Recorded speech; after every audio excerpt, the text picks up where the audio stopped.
நீங்க ஜெயிக்கிறதுக்கு ரோட்டு போடுறது தண்ணி வரல அதுக்கெல்லாம் நாங்க வாய்ப்பு கொடுக்க உங்களுக்கு இது கிடையாது.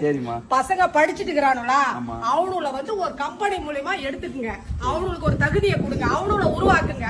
இப்ப எங்களுடைய வாய்ப்பெல்லாம் முடிஞ்சு போச்சு. சும்மா போராடி போராடி ரோடு போடல, தண்ணி வரல, அது வரல, இது வரலன்ற வாய்ப்பு வேணாம். அவன் போனா இன்னைக்கு 10 ரூபா சம்பாரிச்சா அவன் பொண்டாட்டி பிள்ளை நல்லா பாக்குறான். இந்த விஜய் கட்சி வந்துச்சு, நல்லா ஜெயிச்சாங்க, பசங்களை பார்த்தான்ற ஒரு பேர் வேணும். இன்னும் நீ நான் கேட்டா நான் ஜெயிச்சா 10,000 தரேன், 50,000 தரேன், 20,000 எங்களுக்கு தேவையே கிடையாது. பிள்ளைங்களுக்கு வேலையை போட்டு அவன் லைஃப் உண்டாக்குங்க, தகுதியை அவனுக்கு உருவாக்குங்க. நாங்க பொம்பளைங்களை இன்னைக்கு வீட்டோட கிடக்கிற அடிமை பெண்ணுங்க நாங்க கிடையாது. இருக்கட்டும், இருந்தாலும் அவனுக்கு வாய்ப்பு கொடுத்தா அவன் இப்ப ஒருத்தர் படிச்சுட்டு வீட்டுல இருக்கிறதா அவன் கஞ்சா போடுறான். புரியுதுங்களா உங்களுக்கு?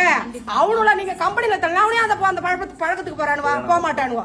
இவருக்கு ஒரு வாய்ப்பு நாங்க கொடுக்கறோம். இவரு இந்த வாய்ப்புலயும்